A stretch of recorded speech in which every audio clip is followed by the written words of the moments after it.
My name is Graeme Glew. I'm the CEO and founder of Racing Women. I started racing many, many years ago. I actually designed and built my own racing car.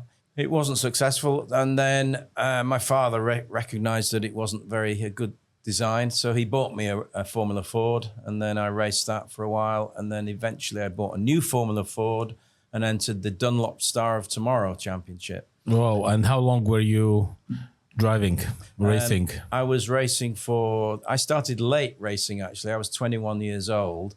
And I decided I had to quit racing because we ran out of money, which is often the case in motorsport.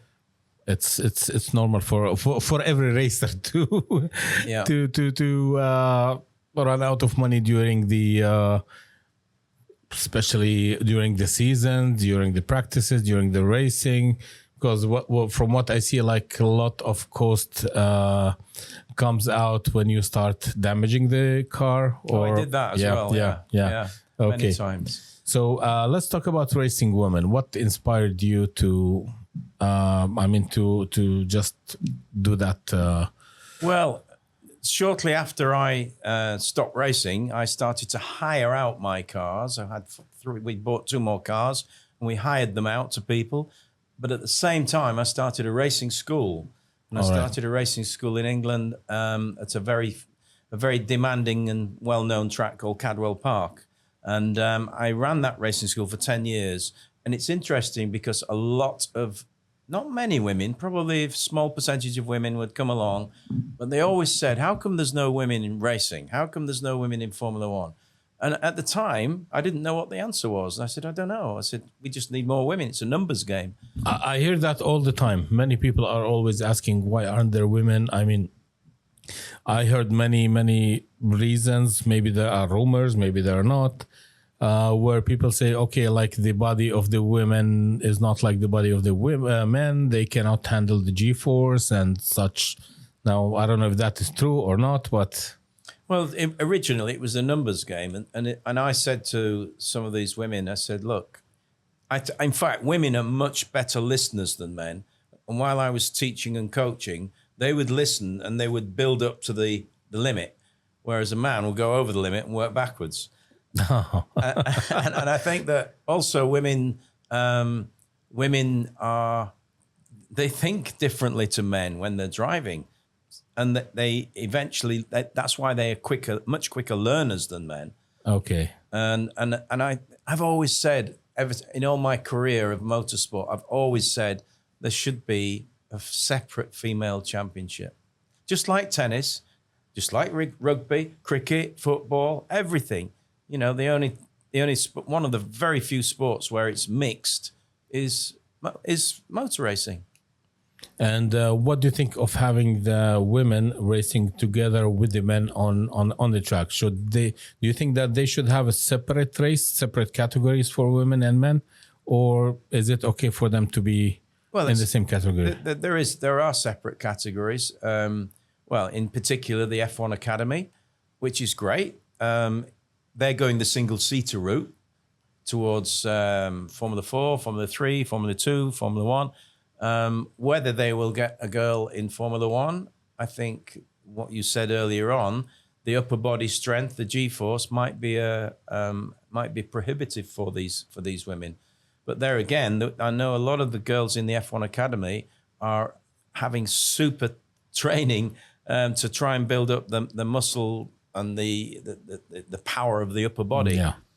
But it's just to go on to finish off answering your question, I would say that because we're going the GT route and we're going towards endurance racing, our plan is to have 6 girls, take them to Le Mans and coach them, train them. That is a big achievement, I believe. Yes. It would be. Yes. Yeah, it's a 5-year plan. But just last week at Yas Marina, we had Jordan Gileshka and we had Lena Gallio from Hungary, and they both did an amazing job. Jordan had a little bit more experience than Lena. Lena's only her 2nd race, but she did good. And Jordan, she gave the men a good run for the money. And was that the first time for racing women to race? Yes. Yeah, That's a no, different- no, actually, no. We did a race in Donington in the UK, and we had Okay. 8 of our racing women girls there. We have a nation's trophy for every race we do. So Jordan won the Donington one, and also won the Yas Marina one. Wow, that's a great achievement. How do you feel about that? Excited because Jordan is becoming a true ambassador for racing women, and she has Nice. everything going for her in terms of charisma, personality. She's fit, she's fast. The only thing she doesn't have a great deal of is funding. Oh yeah, funding is always a problem. Yeah. How about finding sponsors? How is that going? Well, our focus is to guide all the girls in the right direction to help them find sponsors, but not only to find the sponsors, but also to look after the sponsors. Yeah. Because and how to activate a sponsor program, because it's not about putting the name on the suit or the car or the helmet. It's about business to business networking. It's about social media activation. It's about networking between sponsor to sponsor. Yeah. Things have changed very much in the world of motorsport, in the commercial world of motorsport. And from what I see, I think sponsors don't really they don't really think of sponsoring someone, whether, I mean, they don't look if that racer is on podium or is not on podium. They are, what I see is that they are focusing on the existence on social media. How many followers, the engagement, the posts, what kind of content is that racer posting. Is it right? Yeah, it is true. Very true. We brought 3 sponsors on board Yeah. for racing women in the last 6 months. And every single one, first question is, how many followers do you have? Yeah. What's your activation? Lots of questions. And my business partner, Dori, she handles all that side of things. And yeah, I mean, social media for me, I'm still learning. Yeah. It's a minefield. But thankfully, I've got Dori that can deal with everything on that side. Good. I mean, you cannot handle everything by yourself. You definitely need a full Try team. sometimes, but we share the load now. Yeah. And it is very difficult to, as we are building up the database, we're building up the following. It's proving to be quite remarkable. And actually, after what Jordan did, and we had a new sponsor, which was Jacko from Saudi. Yeah. Suddenly, our ratings and our followings have gone sky high. Wow. But we've got to maintain that now. So now that Jordan got a podium on the race last week, so what happens afterwards? Well, we've moved quickly. We've already organised a test for her in a Formula 4 car. Wow. in the UK. That fast? Yeah. And Okay. she's going to be coming next week to a circuit called Snetterton, which she knows. She's tested there. She's raced there. But we want to use that test for not just for her to develop her skills and to prove to the Formula 4 community that she's quick as well as ineradicable. We want to use it to create some video content as well, so that we can keep pushing her social media as well as racing women's media. And coming to the technical part, what's the difference between racing in radicals and racing in an F4 car for a racer? Is that a big difference? Yes, the Formula 4 route is the way to the F1 Academy, and the generic racing women route that we've been following for years is to go GT racing, endurance racing. But we are working quite closely with the F1 Academy, and 2 of our girls have been on the same radar as the F1 Academy. And when we got Farah into the Saudi wildcard situation, I had meetings with them, and I said, look, we've got 6,000 women from 92 different countries. You know, we could feed, if you want more fast girls entering the F1 Academy, test them. We can give you the right kind of girls to test that have got everything that you're looking for. 6,000 women. Yeah. How long did it take you to get those 6,000? Well, to be honest, it's 20 years' work, because originally when we started in 2003, we had, I think we had 10,000 applications for the original competition. And then in 2019, when we kick-started the old version, we had lots of women. And the reason that we've got 6,000 women on our books is because of social media. Yeah. And that's why most of the women in 2003 were from the UK. In 2019, they were from 92 countries. And in terms of preparations, either it's radical or F4, what is required for a female racer to get prepared for such a challenge? Well, it's now absolutely essential for anybody that's going in a radical on any circuit or an F4 on any circuit to do some sim training, to learn the tracks. And there's sims available around the world. They're now everywhere, yes, even on PS5s, even on... But I've noticed that, for example, for karting, the tracks are not available. I mean, there are within some games, for example, in PS5, but I didn't see that they are available.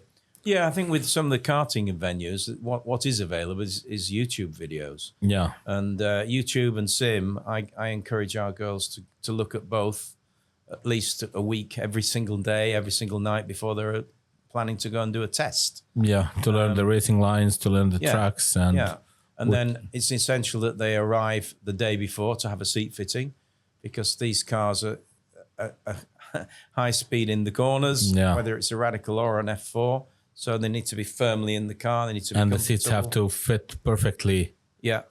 For each and every driver separately. Yeah. Yeah. So to get that done the day before is essential. Otherwise, you waste track time. Good night's sleep. And what about the track walks? Are there track walks? Track walks. Yeah. I mean, to be honest, I think a track walk, in my opinion, a track walk before an initial first test can be quite confusing. It's better to do a test and then do a track walk. Okay. Because I think you can put the sim, what you've learnt on the sim and the YouTube and actually driving the car into practice on the track walk with a coach, of course. Yeah, but driving on a sim and coming to the real world, it's not the same. No, it's not. But at least they know where they're going. Yeah.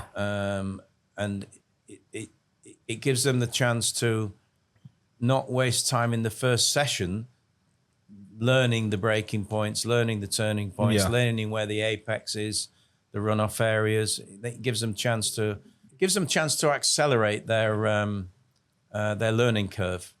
Everyone heard about the F4 cars, F3, F2, F1, but when it comes to radicals, even for me, when I first time heard radicals, I was like, well, what are the radicals? I mean, what are those type of cars? What's behind the radicals? Well, the Radical is a sports car. It's kind of a cross between a hybrid with like a GT car and a sports car. It's two-seater. It's slicks. It's got aero, and they are all over the world.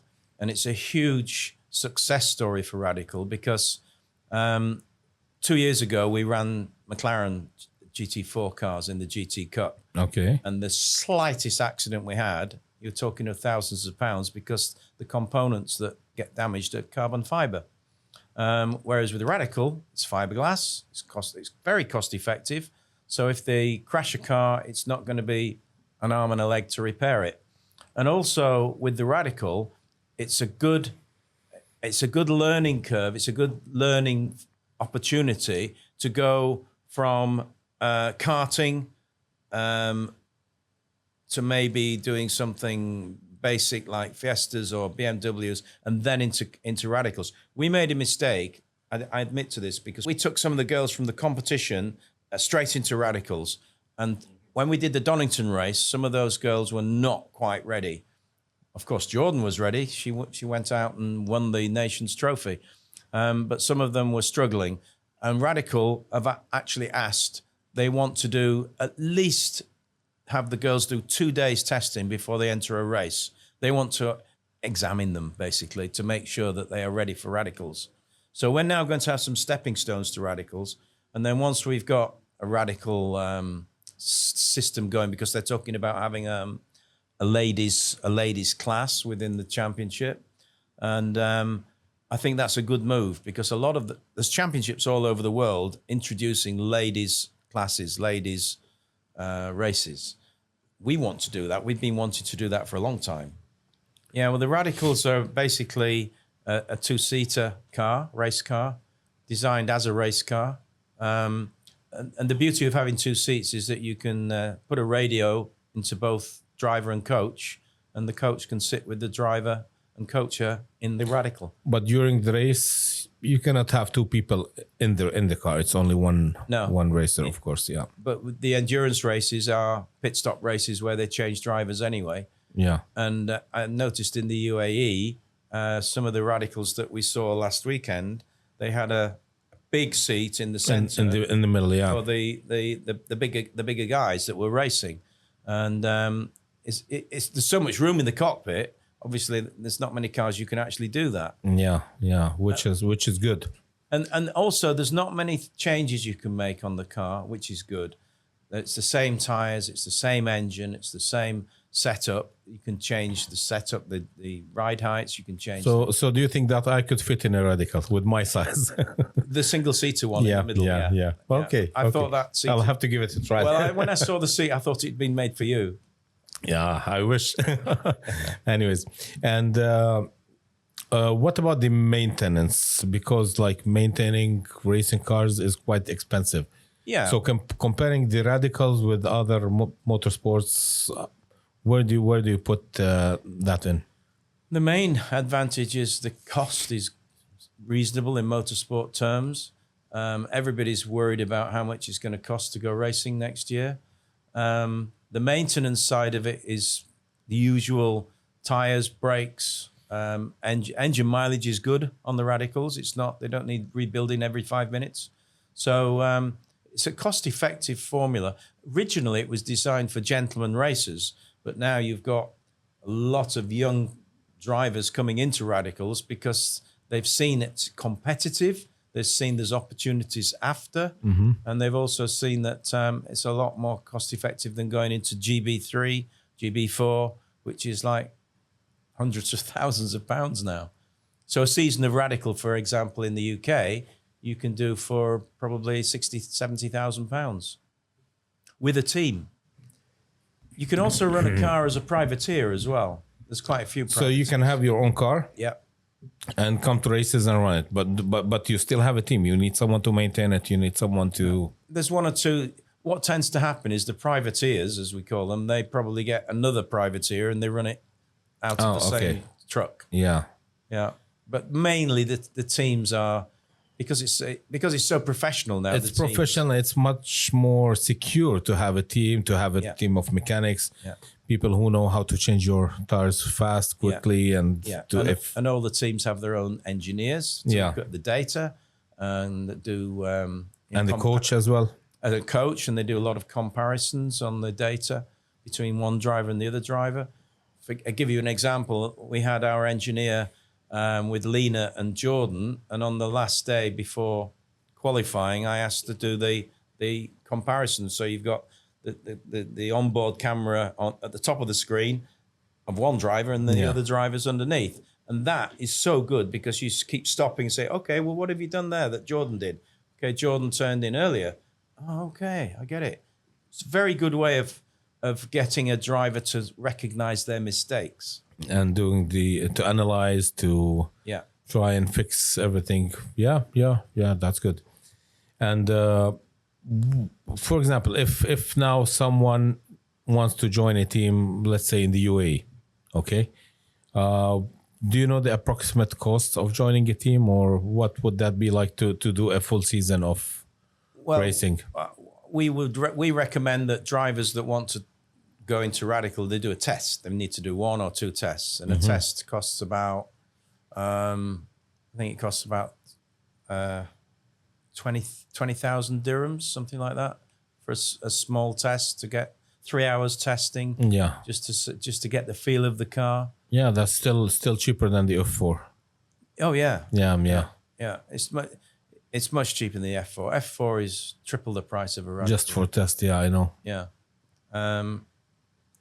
And I think that the UAE is about £100,000 Now, the UK radical, that's much more interesting because there's only 4 rounds. And they've reduced it to 4 rounds because everybody is aware of the global economic climate. So they've said, okay, we'll do 4 rounds so it's affordable, so that people can do the whole championship. Each round has 2 sprint races and then 1 endurance race. Goes to good circuits like Brands Hatch, Donington, Silverstone, Oulton Park. Those are nice And it's places to spread race from in. May. From May, it starts in May and it goes right through to October. So it's just a good, and within that championship, we've been given the opportunity to have the Racing Women Trophy, where will be the girls will compete against themselves, but they will also compete against the men. Okay, but see, in the UK, that is a good season. I mean, to have it from May up to October, yes. Because if you compare it with the Middle East, in the Middle East, that is the hot season. Yeah. It's the summer season, and it's not really good for racing. Correct. So what the drivers can do, they can do the season in the UK, and in winter, they can do the season in the Middle East. That's the plan. Okay. That's what we would like to do. And of course, we want to get as many of the girls coming over to Sweden to do our competition shootout. And of course, Sweden is all about ice and it's all about sliding around. The UK is all about rain and all the tracks. So that's why all the drivers from South America used to come to England, because they still do. And that you look at the F4 grid in the UK, it's a multitude of different countries. And they all end up doing lots of testing in the fog and the rain and the bad conditions. I have seen all over social media that Racing Woman is starting a competition now, because it pops on my Instagram like every at least twice or 3 times a day. So what is about that competition? Well, we've run lots of competitions over the years, and this time round we're doing.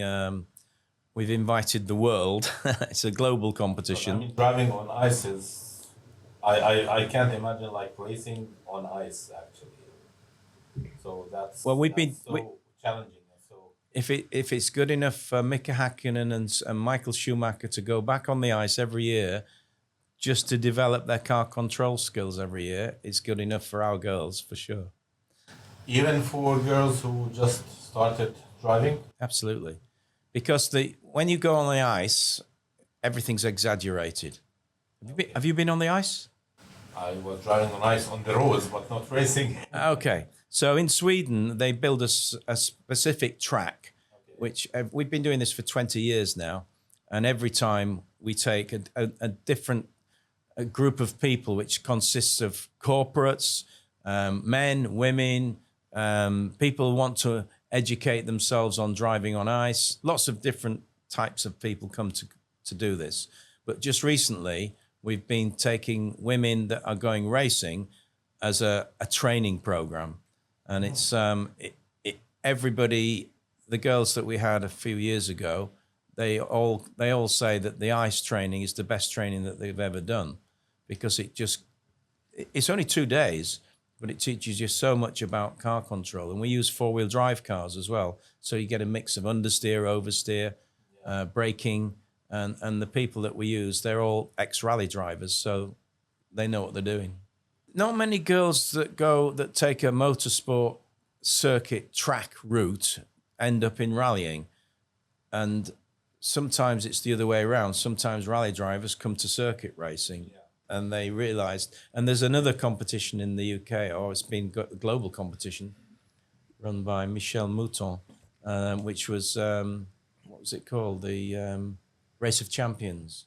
And they had a track in Wembley Stadium. So they had the F1 drivers versus the rally drivers. Wow. The rally drivers always won.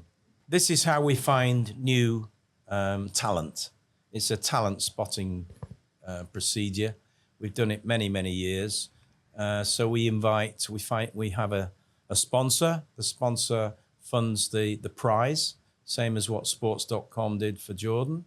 And basically, we are running 4 assessment centers, one in India, one in the UAE, and one in the UK. And there will be probably between 60 and 100 drivers entering each of those regions. And basically Dori is running that side of the business, because once we've found our winners from each region, that's when we take them up to the ice in Sweden. And can anyone get into that competition, or Only if you're a woman. I'm not? I mean, what about the ages? Age from 13 to upwards.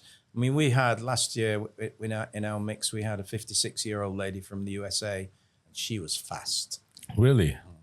56. That is still young for a race driver. Okay, so Dori. Hello. It's you now. Okay, now It's coming me. to the competition, as Graeme said, that you are responsible for the process and the marketing and everything. But before we come into that, just tell me something about yourself and your involvement with Racing Women. Well, I've been involved with Racing Women and working with Graeme for almost 2 years now. I kind of started off helping out with a bit of web design, kind of on a voluntary basis for about 6 months, because my background is all in visual design, cinematography, videography, editing, social media. So it's all the creative side, which is why I think it's a good addition to, Graeme's expertise on motorsport. And also, obviously, I've got an interest in motorsport. You can call it an obsession or an interest. I've always loved motorsport, so I just sort of gravitated towards this business. And obviously, when I realized I could use my own skills to come and help this cause and be a part of it, I jumped at the chance. So ever since then, I've kind of gone deeper and deeper into it. And now it's the two of us running the show, and I do all the 21st century side of it. Wow. So from starting with the website until... So anything that's like social media, websites, managing the community base of, the 6,000 girls, sending out newsletters, managing inquiries, videography on the day. Like when we have events, obviously we go with all the camera kit, doing some interviews with our girls and trying to spread the word as much as we can. Your job And the branding. is amazing, by the way. I believe many out there would like to do the same thing, especially when it's about motorsports. I'm not complaining, when we spend the weekend at Yas Marina and I'm there taking pictures of the girls going out driving and all that. It's really fun. It's fun. Yeah. I mean, it is challenging for sure. It's a lot to do, I would say, but it's rewarding. It's rewarding very much. And sometimes it could be stressful, right? It's stressful. Yeah, it can be stressful. Like I said, it's a lot to handle at once. But yeah, I think all the good bits sort of block out the bad bits, I would say. As long as you're enjoying what you're doing, you're not really focusing on the negative side of things.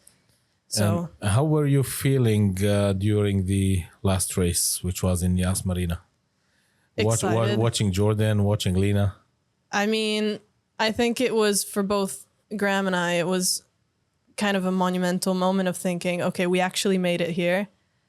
A little bit of, not disbelief, but I think we were both very relieved that we made it here. We got to Yas Marina with the girls, with two very strong drivers. And I think we both see very big future potential in them. And to see Jordan perform like that, and I mean Lena as well, it was just pride for us, I think. Yeah. For Racing Women. And it's so good to see as well the partnerships that we created for that weekend with sports.com, with Jacko, with Radical itself. I mean, we have a close relationship with Radical, and it's great to see them supporting everything that we do and, reposting all of the stories that we were doing. I mean, I think because I was pushing the socials that much, pretty much all of the Golf Radical Cup social media was covered in Racing Women content because they were just reposting everything, which is obviously great to see. It's always nice to have that support. Yeah, it is. And the content I see on social media is really good. It's so compelling, and I like it. I like it a lot. It's good to hear. Thank you. Yeah. So go on to Instagram, find Racing Women, and just follow the page. Okay, now coming back to the competition, which Graeme was talking about. What is the process of that competition? Like for the girls to sign up, How can they, I mean, come to the competition or enroll to the competition, and what are the rules? Can you just talk about it? Yeah, I mean, I think it's quite simple. It probably looks a lot more complicated from the outside than it actually is. And that is because it's such a unique opportunity that a lot of people have actually called us up or emailed us and said, is this a scam? Like, are you messing me about? Because it's almost too good to be true. Yeah. Because you're getting this opportunity to go from nothing to being a racing driver for £99. So the complicated bit in that is probably getting people to actually go to the website, read the information, and trust it. But the process is essentially you go to our website, you click the apply to the global competition, and it's linked all over our socials as well. And then all the information is on that landing page, but you go to the bottom of the page and you fill out a form. It asks basic questions about your background in terms of motorsport, your passion about it, any background you have in racing, just because we want to make sure that the people we are giving opportunities to are those who haven't really had many chances before. So it's mainly people who have either no race experience at all or very limited. So we want to know a little bit about this is what happened actually with my daughter. Nobody had any idea that she could race. And like the first time she went on a karting track, she never drove a car before. She was never behind the steering wheel. And it was like, wow, she's driving, she's fast, she's, like just from the first. So I believe that there are a lot of girls out there who actually they even don't know that they are talented for driving. 100%. I fully agree. I think that this is really a good chance for them to prove themselves or show or. Yeah, I mean, so all you have to do is, you fill out that form, and then you pay the £99 registration fee, and that technically confirms your spot in the assessment. Yeah, and the £99 registration fee, I mean, it's probably as low as you can go. It's very low because if you look like let's talk about karting. I mean, if you look to enter a competition in karting, for example, whether it's Miami or Rotax, I mean, the race fees are way too high. I mean, it's what's the fee for 1 weekend of racing? See, for one round, it's only the race fees is like 1,000 dirhams, which is I don't know in pounds how much is that. I think it's a couple £100. Maybe. Yeah, it's like 1,000 dirhams plus you pay the track fees. Yeah. You need to pay for you must have a team, so you need to pay for the team mechanics. So that's a really high price, and you must have your own cart, which is right. So that's the start. You have to actually which is own very your expensive. own cart. Yeah. But here I believe in this assessment they get the cart from the track owners, right? They have the cart. Everything is included. Well, and the other thing is that you pay all that money to do one race in Miami, and what do you get out of it? You get one race, and if you mess up that race, you got the one race and that's it. Even if you get onto the podium, that doesn't mean that you automatically can continue onto something more. It's like, okay, you put in the money for the next round and then you keep going.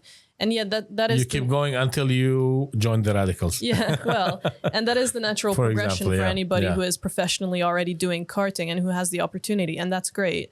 But I think for people who don't have the budget for it, who don't have the backing for it, it also depends on, if you're a young girl wanting to get into racing and your parents don't really know anything about motorsport, you're less likely to be encouraged to do it. Of course. And without that support, it's very difficult to kind of decide to do an expensive sport when you don't have your parents backing you. So the way that we do it, not only do you have everything sort of provided, but there's a clear progression of if you are good enough, if you actually have the natural ability, we will give you the chance to show the world. We will put you in a car on the ice, prove it to us in karts first, then prove it to us on the ice. And if you're still really good, like if you just keep proving that you've got the natural ability, we'll put you in radicals. And that's what's happened to a lot of our drivers who are today racing that started out with our competitions, came to us day one thinking, I think I like driving. I think I could be fast, but I've never had the platform to be able to show it. Yeah. So they came to the competition and now they are racing radicals. They are running their own teams. They're racing in things like Porsche Cup or the Radical Cup across in different continents. So it works. Okay, so for that assessment, so is it a full day or what is it exactly? What is? What do the girls have to go through for the whole assessment? Because I believe it's not just sitting in a car and drive. Yeah. So the assessment is a full day, essentially about 8 a.m. to 5 p.m. Let's say it will differ we're running the competition in 4 different regions, so it differs region to region. But generally, that's the time frame. There are 5 different segments of the competition of the assessment day. The main one, I would say, is karting, because obviously the main thing we want to know is that you've got the ability to drive and to understand racing lines and to understand racecraft, how to compete against somebody else and to have what it takes. So that's sort of the main side of it. So we will do some practice sessions with the karts, then a qualifying, and then they do like a mini Grand Prix race. So that's usually like a 10-15 minute race. And then aside from that, we are looking at fitness abilities, media test, reactions test, and What's a written a test. media test? A media test is kind of putting them on the spot in front of a camera. Oh, that's the hardest. Like I am now. That is the hardest part. Yeah, it's putting them, giving them a mic, putting them in front of a camera, pressing record, and interviewing them and trying to see, are they able to articulate their thoughts about their own racing, about what they want to do in racing? Are they able to, how do they come across to, let's say, a sponsor or to the public eye? Because a huge part of racing nowadays, as you mentioned media. as well, is media. And even the biggest F1 drivers are forced to do media, even if they don't like it.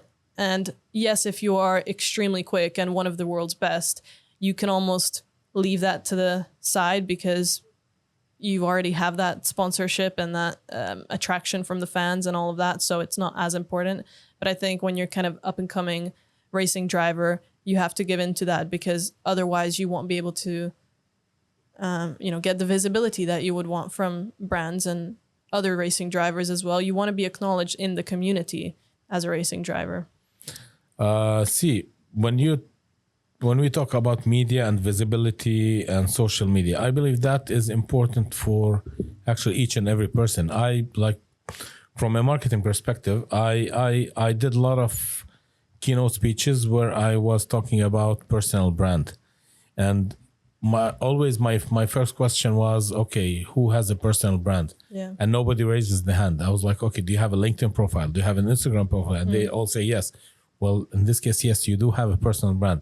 So for racing drivers, I believe that is very important, yes, to get sponsors, to get fans, to be known, to get into teams easily.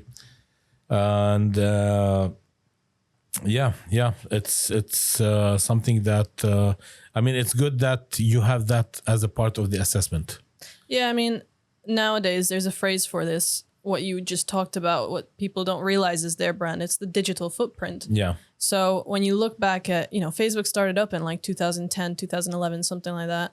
And a lot of people look back at their profiles and the type of pictures that they used to post and they think, oh God, like, why did I ever post that?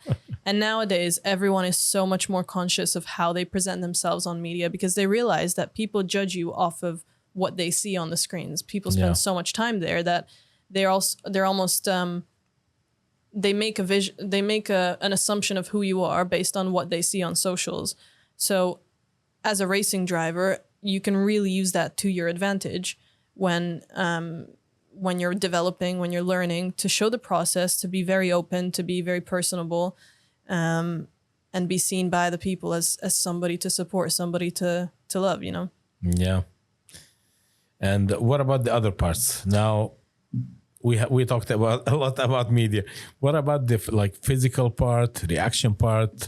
So the reaction test is quite simple. You see F1 drivers a lot of the time going up to those reaction boards where you've got like the light up buttons that you have to click as quickly as possible, or the ones where they drop like these little poles and you have to catch them, or just with the tennis balls. The tennis balls is too hard. Well, yeah, it's challenging, but what we are looking for, an all-rounder who has the natural ability, the natural charisma to be a racing driver. And these are sort of the categories that we are looking at. And so reactions test is just just the technical ability And of it's just a how small could you part be. of everything. Yeah. That's a small part. Now, when it comes to the fitness side, I think that's a huge part of racing, especially for women, because men, it's almost kind of given. They've got the testosterone, the muscle mass. It's a lot easier to grow it.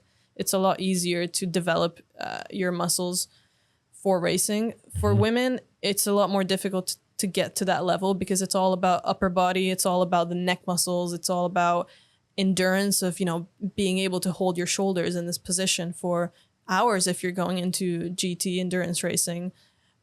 So with the fitness test, we're not looking for, Olympian athletes, but we're looking for like a good cardio level, a good fitness level that we can see, okay, you could probably get into racing because you're at a level where you could maintain yourself, your focus, your fitness, your physical levels while you're in the car. Because it's a combination of all of these categories that you need as a racing driver to be successful. See, I believe that this is really a good opportunity, and it's something great that you are doing that. Because looking at myself when I was young, I mean, I always wished to be in motorsports and to race, but we didn't have those facilities. We didn't have like someone who will come. Okay, let's test, let's do that. Even like for like mainly where everyone starts is from karting. We didn't have karting facilities over here in the UAE that much, but nowadays, I mean, it's huge now here. It's huge. I mean, in every emirate or in every city, even all over the world, wherever you go, I know like my daughter, wherever we travel, she says, okay, there's a karting track, I'm gonna go karting. I was like, and the women's involvement in karting in the Middle East is massive compared to the UK. I mean, karting is big in the UK, but there's a lot more women-focused karting events and competitions here I've seen. So that's also why it's very important for us to be able to develop the Racing Women brand in the Middle East and give them an opportunity to step up from karting. Yeah. Because meanwhile, karting is big. I don't see much of a progress for the young girls who probably want to progress into racing cars. Yeah. And I think probably most of them see the Saudi F4 championship, and obviously F1 comes to Abu Dhabi and they think, okay, single seaters. But it's so the chance of getting into a single seater, like professional race seat, is so minuscule because there's such a huge competition globally. Yeah. And in general, I think there's just, and the costs of it as well. So with what we are trying to provide, the opportunities and the endurance GT racing, I think there's just so much more opportunities there for girls. And, I'm from Budapest, Hungary, and I grew up there. And you've got Hungaroring, and I think there's a kart track there. But in general, the culture doesn't really tell girls, okay, go into motorsports, go, race cars and all that. It's like, go to ballet, go to gymnastics, do this. Swimming, or Yeah, exactly. And so, you mentioned that you didn't have the opportunities, and I can only add on to that. As a man, I didn't have the opportunity. You can imagine for girls, how was that? Yeah. So like for me, like I said, I've always loved driving. I think the first time I drove was my dad sat me on his lap when I was 3 years old, and I was driving his little car. I did that for my daughter. Yeah, and so, which I really appreciate. My parents are good drivers, and I know that my what's it called? My need for speed comes from that for sure, because we did a lot of road trips and I always saw how my dad drove. But I never thought that women were allowed to be in motorsport. I genuinely thought that it was a men's sport and there was just no other possibilities for women to race, because I never saw that. It was not in social media. It was not, anywhere to be found. And so even though I went karting, for my friends' birthdays and stuff like that when I was 10, and like rental karts, I thought, well, this is it. I really love this. It's a shame that women can't do this for, professionally. But if I could, that would be so fun. And I was probably about 23, 24 when I actually realized, hold on, there is an opportunity, and there's already girls doing karting and going up that. Why was I not told about this? And so for me personally, one of the reasons that I'm so passionate about this and wanting to do this competition is to give that opportunity to girls and shout about it and say, if you want to drive, you can. You absolutely can. And you did one race recently, right? Yeah. Okay, how was that? That was your first one. Yeah. Well, yeah. So that was the first proper race. The week before I did a sprint race, which is very different because you're alone on the track. It's kind of like a time attack, which was also a great experience. That was at Snetterton. And then a week after, I went to Brands Hatch to do a Ford Fiesta ST 150 challenge. It was the last round of the championship this year, so it was quite competitive. Obviously, there was a few contenders fighting for the championship, so everyone was focused on that. I mean, for me, it was such a learning curve. We really had everything you could possibly imagine that weekend. In every race, you learn a lot. You gain big experience in every race. Yeah, and especially for women, because what I've noticed, women are most of the time bullied by men on the track. Absolutely. We've had that happen multiple times with our drivers where Graeme mentioned the McLarens, and one issue with that, as he said, it's extremely expensive to repair it, even with the smallest little bump. And what happened was that one of our drivers, who was female, was doing pretty good, and the guys weren't having it, so they started bumping into the back of the car, which is the driver's cost to repair, not the one bumping into you. And that happens with karting so much as well. I mean, I'm sure Daria could tell you. Yeah. With Daria, dangerous. My daughter, it happened. I wasn't happy at all about that. But on the other hand, I see that she's building her confidence, and she is challenging herself, and she wants to compete against that. Yeah, and that's what you need. So she has that, that thing in her now, which is like on fire, and she was she wants to be better than everyone. Yeah, and I think that's probably one of the big things that we will find out about the competitors on the assessment days. When we say whether you have what it takes or not, it's not just about the talent. It's also, what's your personality like? I mean, especially from the Middle East, I think a lot of girls are quite timid because they weren't given the opportunity to be racing drivers and to be these strong, independent women. And that's still the same in a lot of other Western side of the world. But what you really need, and what's probably more difficult for a woman to achieve in racing, is that grit, that ability to ignore everything that's going on and get your head down and just race and be aggressive. That aggression that you need for racing, that Max Verstappen has, that he doesn't care, he just goes for it. That, there's a reason that he's so good at what he does. And it's very difficult, I think, to get women to that level because, as we always say, women build up to the limit, whereas men go over the limit to find it. And that's almost quicker, even though it's more dangerous. So it's trying to get girls and women to show that aggressive side of them and not care about anything else. They just need to want to win. And I think that's why Jordan is quite successful at this, and Lena as well. They both are as lovely as they are. I saw them on track. They've got an really attitude. Amazing, yes. But they've got an attitude for racing. Yes, it was really amazing.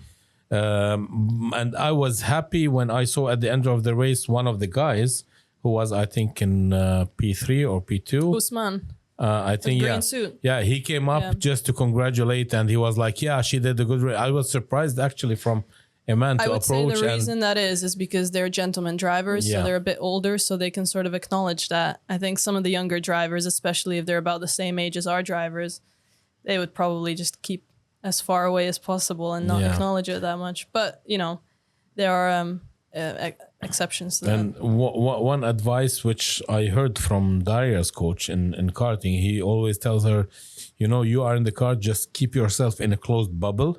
It's only you out there. You are the one, and what you want is to achieve and come to your goal. So don't care about anything around you. Don't care about anyone. It's only you who has to achieve that goal. Yeah, I mean, and if you keep like thinking of the surroundings, of the guys, of who's gonna bully you, who's not, you're not gonna make it. Yeah, well, when I went sort of testing for the race, I was probably looking behind me too much to see who was there. And one thing that Graeme told me a lot is just, why are you looking back? Just look ahead and just keep to your racing line and keep moving forward. Yeah, because it's not other people that you need to focus on. It's they'll get to you when they get to you, but you have a better chance of beating them if you're just focused on what you need to do. Exactly. Okay, so Dori, what advices do you have for the women out there, for the young girls who don't know that they have a talent in driving, and they might have it?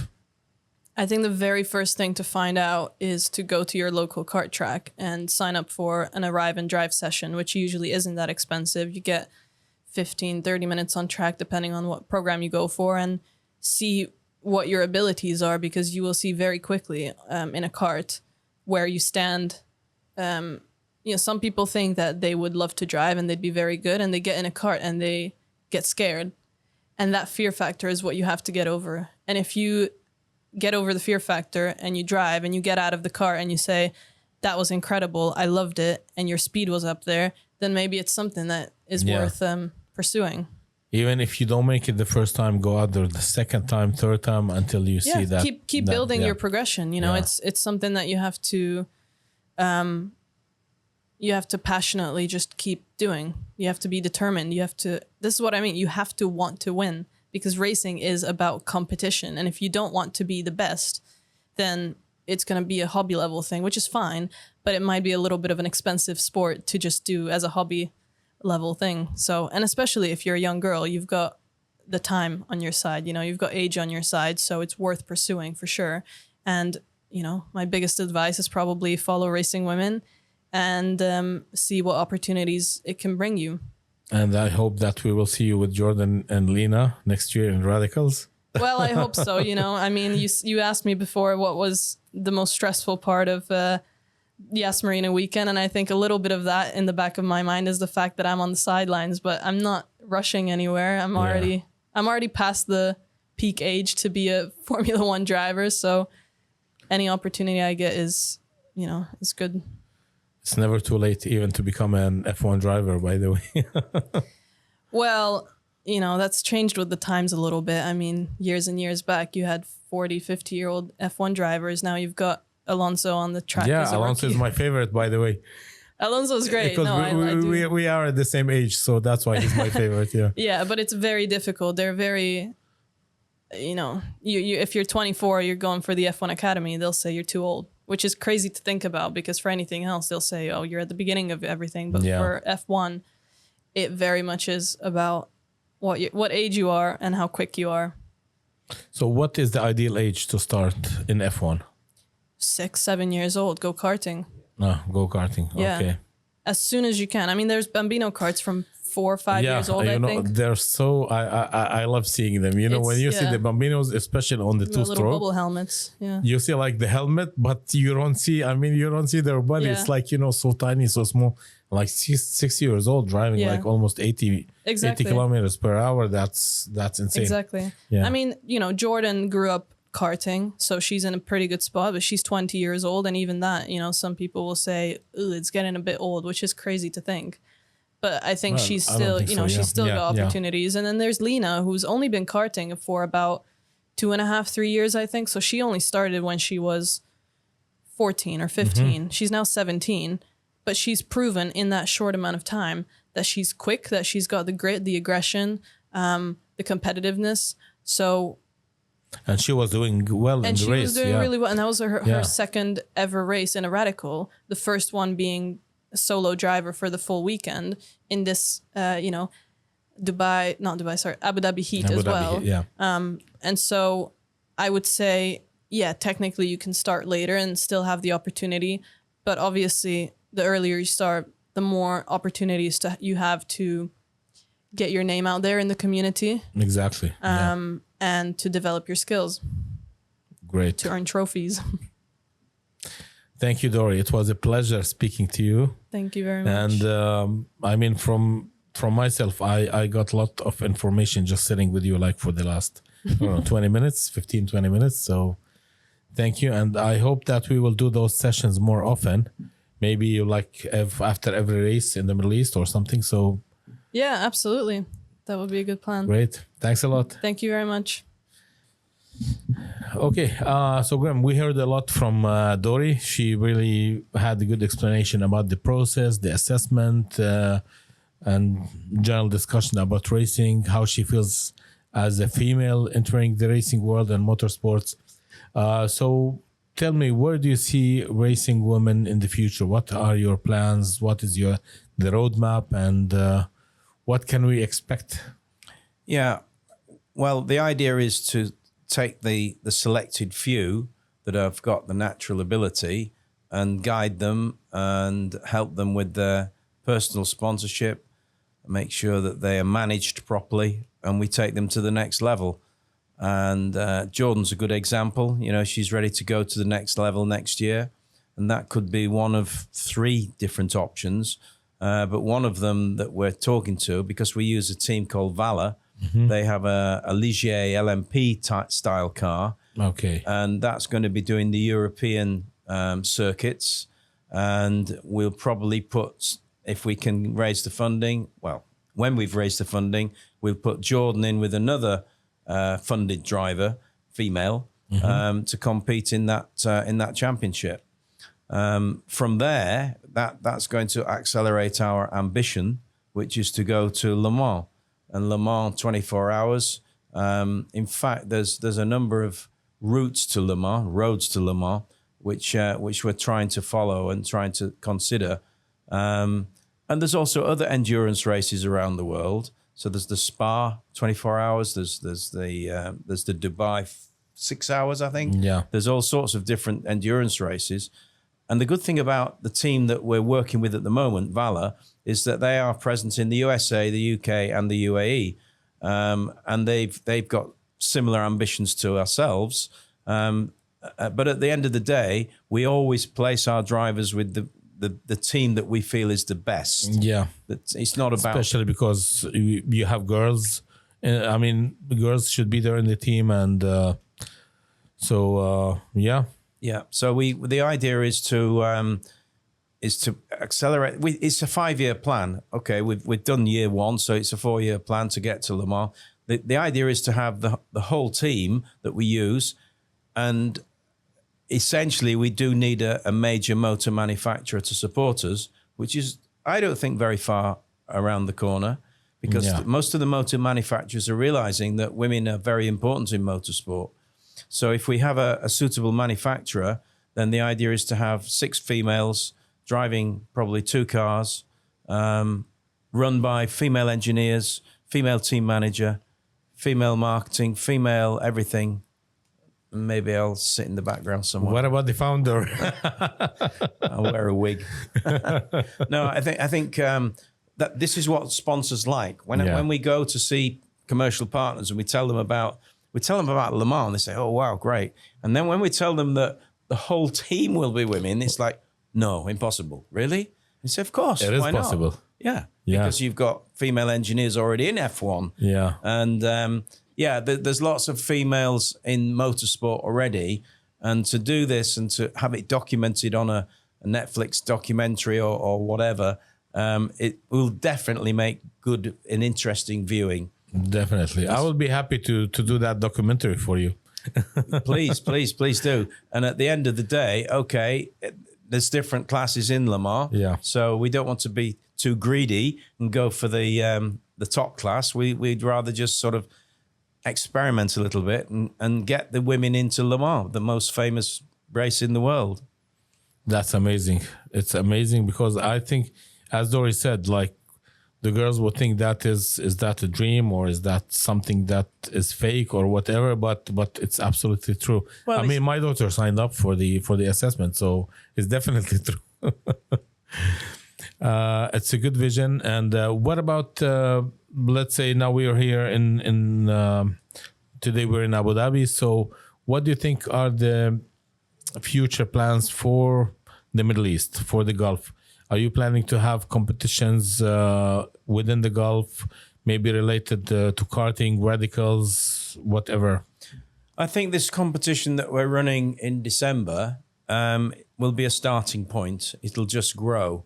And I think it's important that we educate and focus on the younger generation of females. And we set up some kind of karting academy.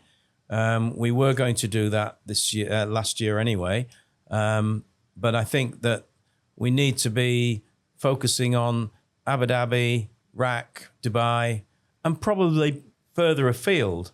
Yeah. Because in the UK, when we've run these competitions and when we've run races, people will travel anywhere across the world. We've had women from Australia, from North America, from Brazil, from India, and they'll come to the UK because the ones that do travel and the ones that do compete are absolutely passionate. And most of them have got good backing as well to be able to do it. So going back to your original question, I would say that ideally we would like to set up some kind of a female academy in the Middle East. And by the way, Saudi has been on our radar, and I think we're on their radar as well, because we're opening quite a few doors in Saudi. Jacko is a recent even one. yes, especially Saudi, because for females, like recently, females got the were able to start driving until the recent years they were not allowed to drive. So I think that this is a very good step for Saudi. Well, I had the challenge of coaching a Saudi driver who was introduced to us by the Ministry of Sport and Saudi Motorsport.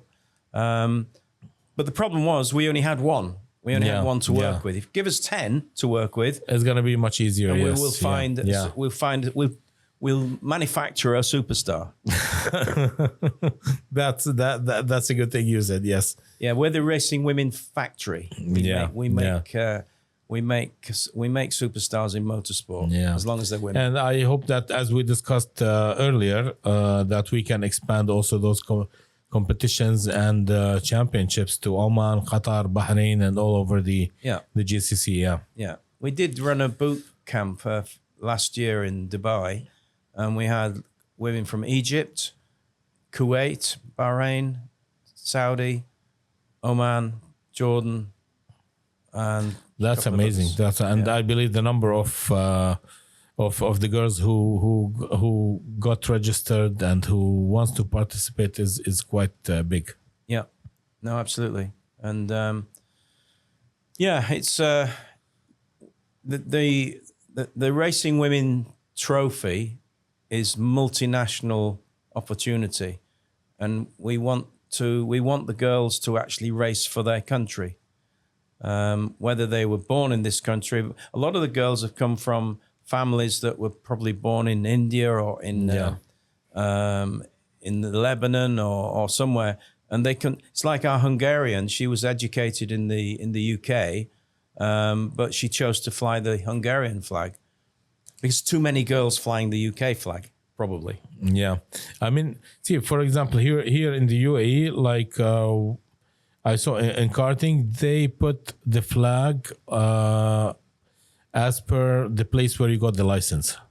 So if their karting license for the racing is from the UAE, even though they are not UAE nationals, they will put for them the UAE flag. Yeah. So this is how they're doing it in the two-stroke championships. I think it's important for us to say as well that we have a very good working close relationship with EMSO. Yeah.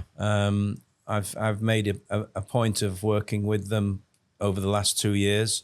They are fully supportive of what we're doing, and basically anything they can do. In fact, we had a couple of Emirati girls that didn't have a license, so they went and did a test with EMSO, passed the medical, and they got test, the license.